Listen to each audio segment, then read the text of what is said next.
one bedroom inside the city. Yes. That's on the market. Exactly. My friend, let me tell you something. My cousin is here from California. She leaves today. 748 1539. Hey, download the radio station app to your tablet or mobile device, or you can just log on to givemeyourmusic.com. Let's work.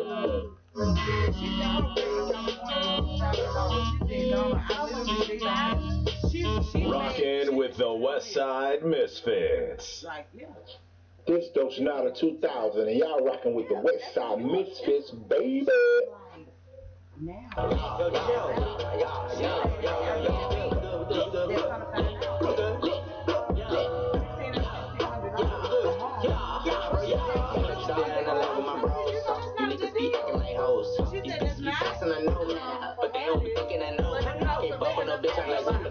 Niggas be tripping my bro. Niggas be throwing the most. I just be higher than Elon.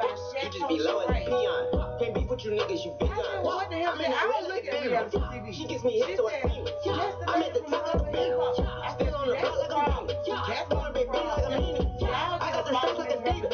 Shut that shit down like a Peter. Blame that bitch like a Vita. She's a diva. Ain't no one something to beat. Catch him and put it in sleep. To you, putting us all to sleep. I never liked you anyway. She put her hands on. Oh yeah. She was on. At least I was nice about it. I said, at least I hope you rest in peace.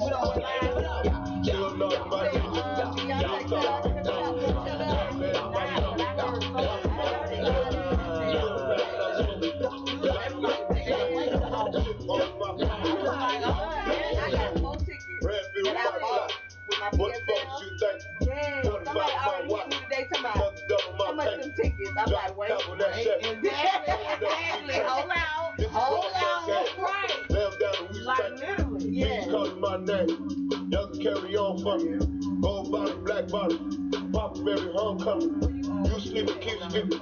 I want the very low money. I bought the Dallas Cowboys. I'm talking Jerry Jones money. 6 G's in that bag. Somebody back from vacation, man. Coke powder my desk. I think I'm Tony Montana. Like 20 G's in that bag. I bet you made the broad jealous. Right now she rockin' red bottom. I think you made some more jealous. I'm from the 30-30, baby. You know I come from the mall with it. I hold with the kidnappers, original gangsters, drug dealers. I jumped off the porch since 15. I fell in love with it. I went in here to lick the blood money. I paid the blood with it. I'm from the 30-30, baby. You know I come from the mall with it.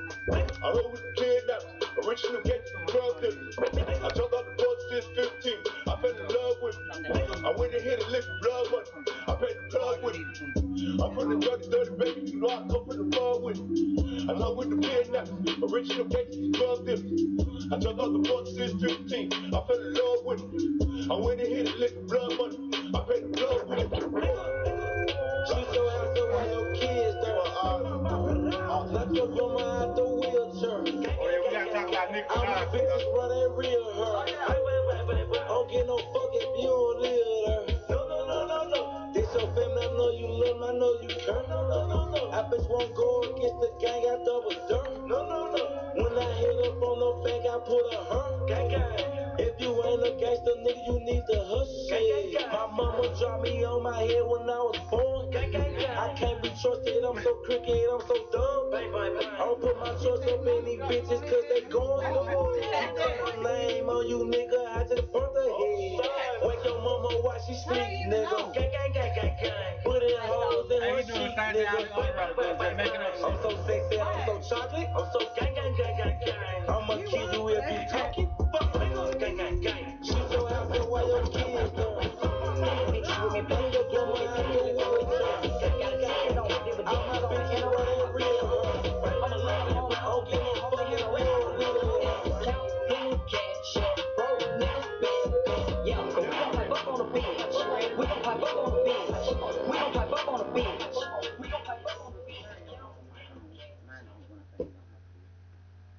Yeah. You are officially in the mix, baby. Hey man, we got the lovely Crystal Gresham Giles in the building with us today. Please believe it. Of course, you know we're gonna talk to her. Business owner, she's an entrepreneur, hairstylist. I mean, just got a lot going on. I want to, we're going to get into her business a little bit. We also want to hear about Coachella with Beyonce. No, they call it Baychella. Baychella. Is it Baychella? Baychella. You mean to tell me they done changed it to Baychella? Well, last night it was. I think tonight Carter gonna do her thing though. Oh, for real? Yeah. Oh wow. You know, the first time I ever even heard of Coachella was with Killer Mike was doing it. I had never even heard of it. I think Outkast did it. Yeah, Outkast did it. They did Coachella. It's like a big old festival. Right. They have every year in California. You know, it's big time. Oh wow, that's what's up. Well, we want to talk about them. We want to talk about Cardi B's new album, man, and definitely want to talk about Nicki Minaj. Yeah.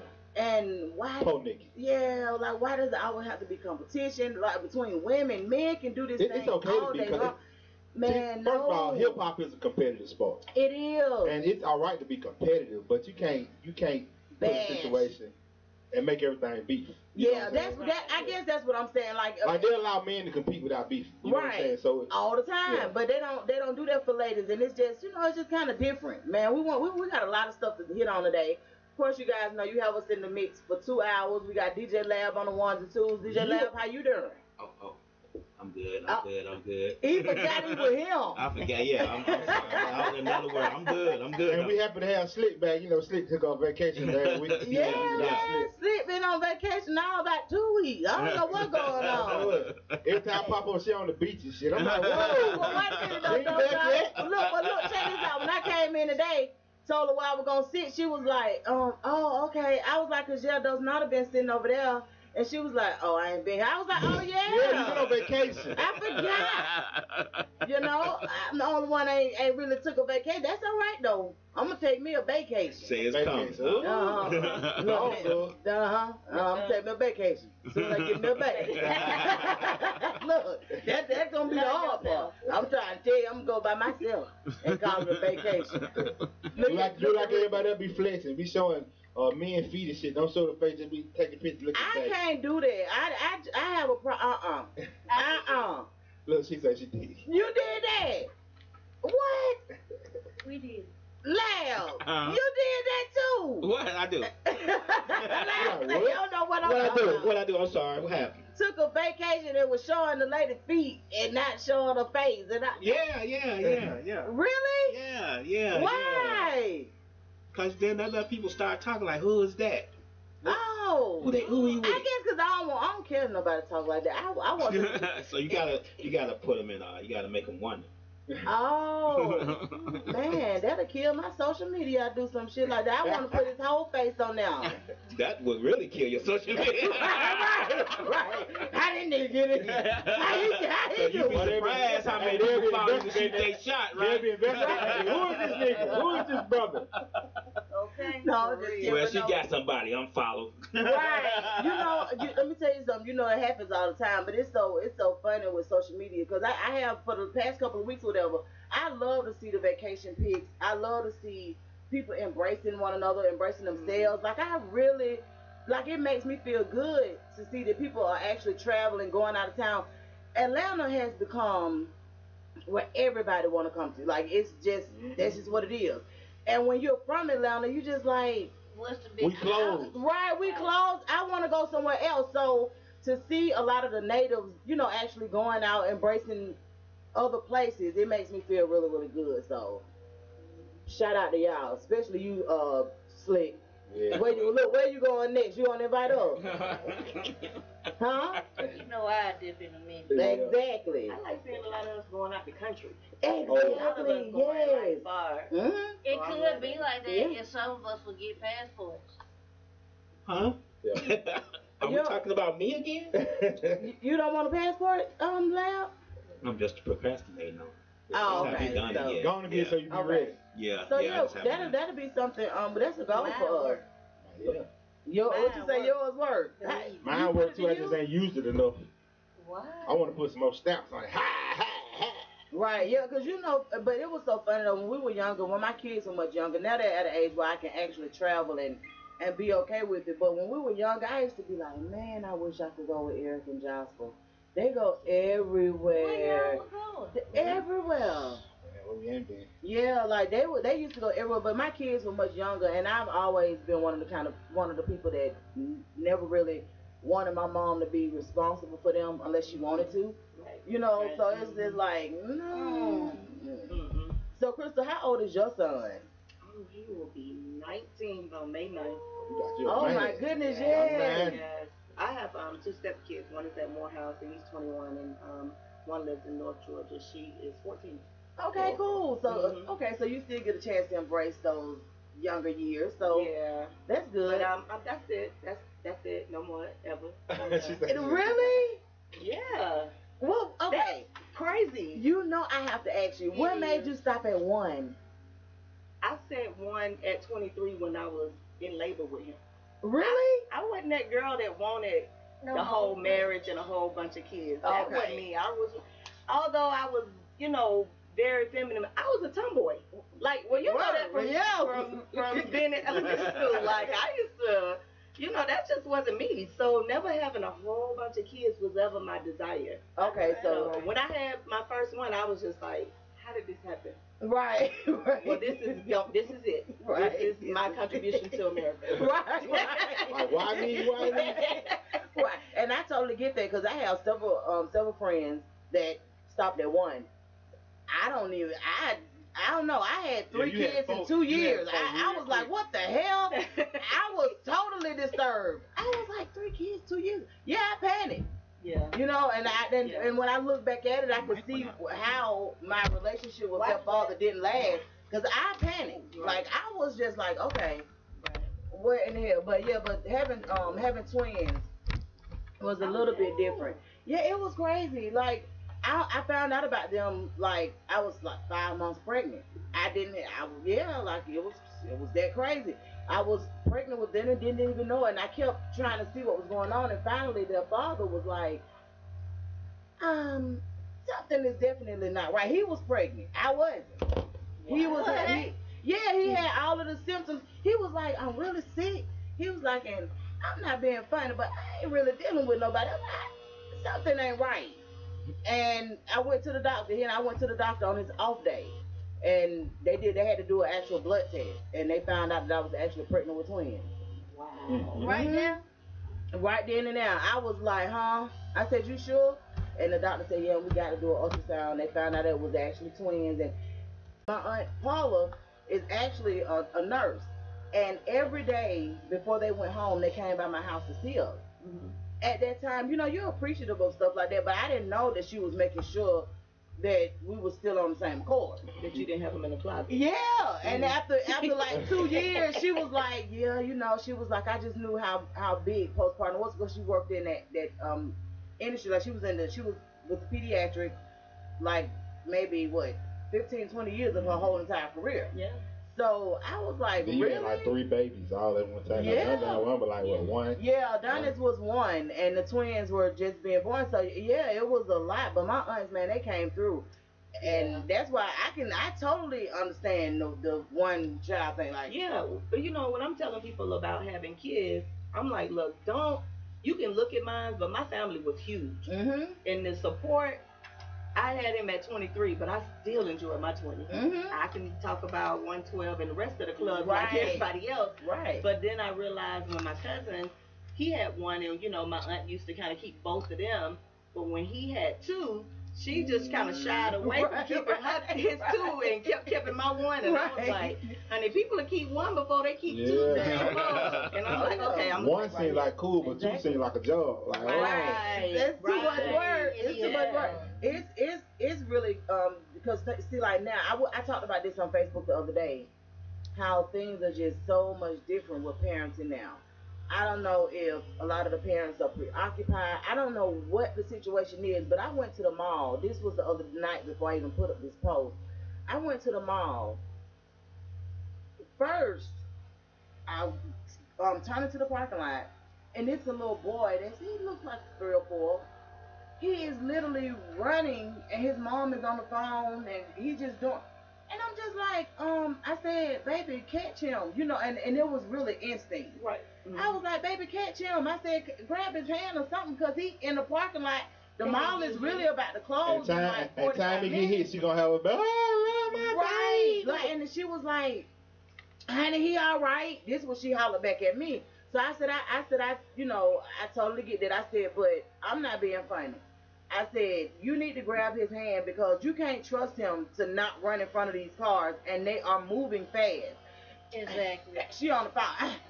And so she walked on. I get in the mall, only to step foot in the mall for 2 seconds. It's the little boy that ran directly into my kneecaps. Look at his ass. I was like, excuse you. And it's your reaction. You ready to jack him up real quick? Yes. So he was like, he looked up. He only he 2 or 3'2". Boy, come here. Come here. You howling from the food court at this little boy. Now keep in mind, I just walked in the mall. So he could have easily gone out the door. Right. Or somebody could say, come on, and walked out with him. I walked out with him. Yeah. Boy, come back here. I mean, she is hollering to the top of her lungs, y'all. And I'm just like. The truth about the situation is just because you're able to have kids, some folks don't need no kids. No, they don't. And I said that too. Yeah, and you got it on both sides. So you have like that uninterested parent, then you have that mature parent that's over 40 that's tired as hell. Right. So they just let the kids do whatever. So me having a salon, I don't let kids come in unless they be in service. I don't blame you. Okay. Yeah, I get the itching when kids come in the salon, like for real. Like, and everybody knows it. They like laugh. It's this laughing thing. They be like, oh, here comes damn kid. Right. So this little boy was in there the other day. He's going to get his hair cut. And his mom is just sitting on the sofa, and next thing I know, he's like upside down on my sofa, and I'm like, "Get your butt up!" Like instantly, right, instantly, yeah. And she was like, "Come on, get up. You gonna count to 10? No, we gonna count to 1. Get your ass up, right, and get in the seat to get your hair cut." So I went over and talked to him and like grabbed him. I was like, "Look, who gives you all these choices?" And he was looking at me like. Huh? I said, how old are you? He was like 4. I said, how many choices do you get a day? He was like 3. I said, well, today you get none. None. You get no choices. None. You got a decision to sit here and get your hair cut. Like his mama was sitting there, all my clients, I was like, now look at all these people watching you. You're not going to cut up in here. And instantly, he sat down, and I said, now high five. And he gave me high five. I said, now get your hair cut. Boundaries. Like all of that extra 1, 2, 3, 4, 5, 6. Some of these parents scared to discipline their kids. And I don't mean beat kids. Whipping is not discipline. Discipline is stern, telling you this how it's gonna be. Exactly. And this is how you gonna act. And this is these are the consequences. You get out of line. You know what I'm saying? So you know that's why I was about to go with you as far as being a salon owner. Now you're catering to everybody. You know everybody. So with you have the policy as well with if you're not getting service, kids cannot come. Right. And I don't blame you. Like, just to think that one experience for me, I ended up going into one store in that mall and left back out, went in the car and made a Facebook post. I'm just like, this is crazy. Yeah, it is. Where is the home training? It is. And I tell anybody, I had 4 kids. I promise you, me and my kids went grocery shopping. Me and my kids used to go to the beauty salon.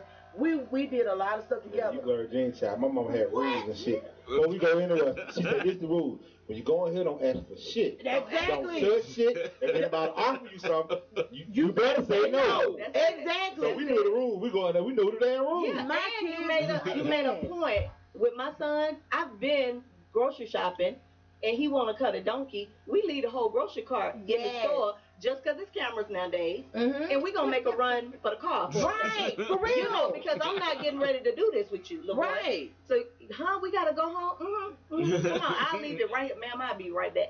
Right. Don't touch it. I'll be right back. Yeah, but even kids that come get their hair done, when they do get their hair done, you know what I ask the parents to do? Leave. You know why? You got to leave, because she cuts up worse when you here. Yeah. She's not going to do that. So if you want her to get her hair, I have a whole policy. Like, I really, truly run my business. Like, this is not a service that I just do. It's my business. And it's my choice to do your hair just as well as it is for you to choose me. That's right. So if you're going to allow me to do her hair and I see her, Mama, I'm gonna need you to go to it's 2 restaurants on each end, ma'am. You can go down there and enjoy your Facebook vibe. I'll buy you a drink, but you can't sit in here. That's right. Yeah, because kids don't they act different when their parents are around. Yeah. And the thing about it is, people, if you're trusting me to do a service for you, then you know that I'm not going to do anything to hurt your child. Yeah. But what I will do is give them some boundaries and let them know this is what's going on. Well, I can tell you this: if I had a business that was for service, like a salon or anything, I would have those same rules too. And it's mainly, and the sad part about it is, it's because of the parents. Well, you gotta protect. Not only you gotta protect your other clients too. Like they're not your only clients. So if you got this kid here running around tearing up stuff, trampling over. Well, like I tell the people, well, I couldn't find a babysitter. I said, listen, sweetie, everybody doesn't have kids. Everybody don't like kids. That's right. And people who like kids, this is their getaway. Right. So they don't want to see kids when they come in. They don't want to do a dip talk. I know it was serve wine and liquor and you know, nachos and dip. Right. So when they come in here, this is relaxation mode. Not for your child to be running around in here. We have grown. Even this one a time we have a little girl in there, and her mom was just gonna sit. I was like, the barber, they having grown people talk, you know. Right. It's just too much for a child. Like, so and then kids ain't gonna sit for 2 and 3 hours. Mm-hmm. Don't bring your child in here and you trying to get a relaxer. And that's not.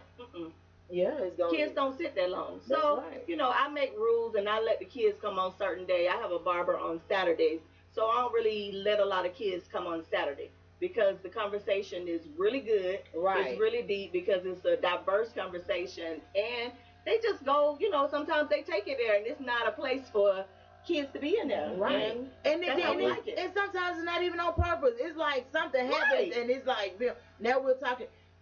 I promise. I was so over it. I was just like, man, somebody's not parenting now. I don't know what's going on, but I need for home training to be something of the present again. Yeah. I want people to clearly understand, like you said, everybody not really into children, you know, and you need to have them acting accordingly if you're going to have them in public. Right. I totally get it. You're on the phone. You know, you're distracted by other stuff. I get that. But at the same time, you still have to be observant. You just can't let your kids run wild and expect for somebody else to. And then when you say something to them, you get upset. Right. Because don't say nothing to my child. No, let me do that. And it's like, well, you are not doing it, baby. You don't see this? Clearly. It's crazy because these people are really letting the kids have the upper hand. Mm-hmm. And I mean, I remember my son saying, you never let me have my opinion.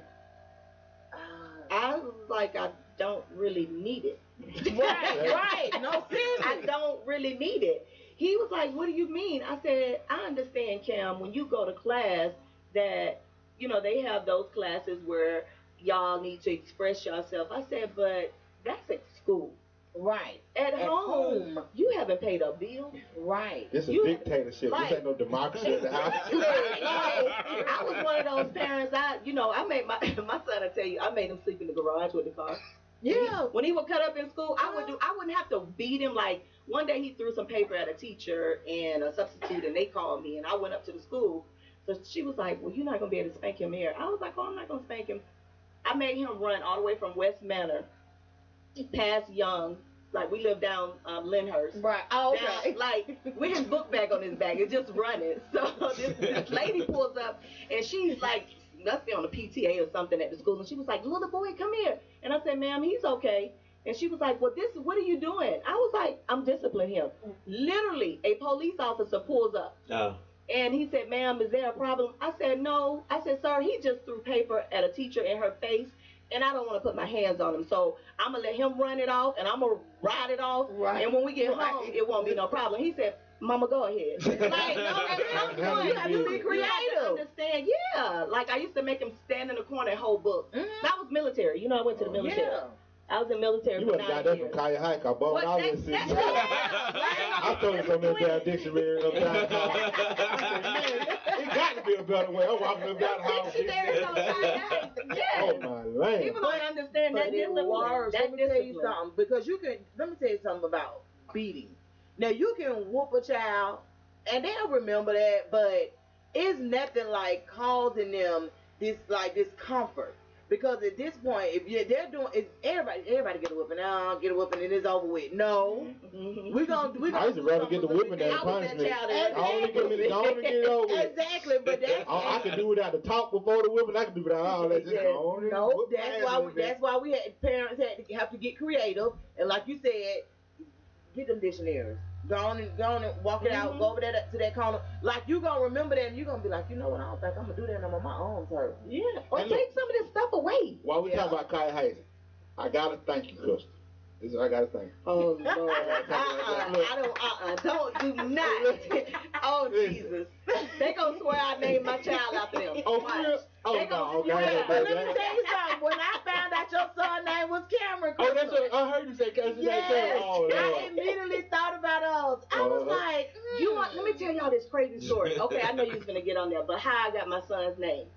It was these two little boys. I worked in a daycare part-time, and it was these two little boys, bad. They were brothers. Their name was Christopher and Cameron. Oh, wow. So I didn't want to name him Christopher because a lot of people in my family call me Chris. Okay. And so I named him Cameron. But guess who those two little boys are? Oh. The ones that tried to kill their parents up No! Girl! Oh, I know you're talking about the parents with the gas in the house. Yeah. And they lit the house on fire. Oh, man. And their name was Christopher and Cameron. I called my aunt. I said, that's them little boys that I used to keep. OMG. Yes, so that's where their name came from. So, relay that? Oh, okay. Yeah, but look, let me tell you, it's the funniest thing, right? Jasper, she actually graduated with Jasper. Like they went to school from like the second grade all the way up. Graduation. Yeah. But they was in elementary school like the second, third grade. Oh, God. And he's always talking about Chris. That's my little girlfriend. That's my girlfriend, right? He come home one day, right? He was just all up. I said, what's wrong with you? He's talking about, man, I ain't got no girlfriend no more. I said, what? He said, man, she quit me for a little boy in our class. I said, well, what's up? He said, man, little boy got a mustache. He quit me for a little boy with a mustache. So I was like, man, that boy ain't got no mustache. He said, I'm gonna show you, right? How about he showed me the little boy, and the little boy had a mustache. It's like the third. I don't know about the third grade. Yes, like it was second or third. She liked the mold, but she liked the mold. But that was so funny, man. He was like, he got a mustache. She quit me for Randy. Randy Sanders. I want to call him Randy Jackson.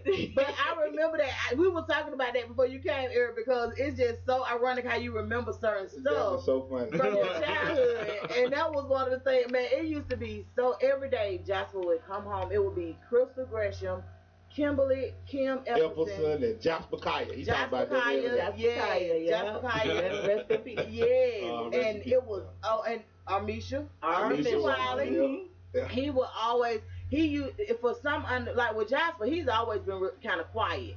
Like he one of those people that are observant. He'll come home and laugh. Let me tell you what happened today. Like he would never get in trouble at school for laughing or or anything like that. He would always come home and he would just be laughing and we'd be like, what is the problem? And he was like, I couldn't do it at school. So he'd be telling us about what was going on or whatever.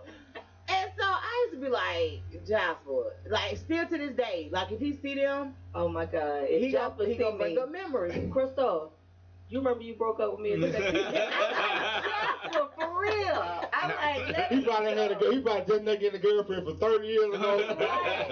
That's crazy. Yeah, it's just fun. We had good times, and that's what me and Chris was talking about. Like we all went to Kaya Heights. We all went to Kaya Heights Elementary School. And it was family oriented. Like everybody, like we literally grew as a family. Most people, even if they moved out of the area, they didn't take their kids from Kaya Heights. Right. It was really a loving environment. And when the teachers got on your behind, you about needed it. And they were gonna call your parents and be like, look, I had to get on such and such today. That's it. And let me tell you what happened. And and they go from now. That was it. Your parents did not ruler. Oh yeah. And they put your hand like this, and you be on your tippy toes. Yeah. They need to bring that back though. With that belt on the back of his door. Let me tell you something. That man they disciplined back then. Yes, they did. And he produced. I'm willing to bet money that he produced more successful people than the average principal at an elementary school. Him Hill, probably. That right there, that team of principals right there, like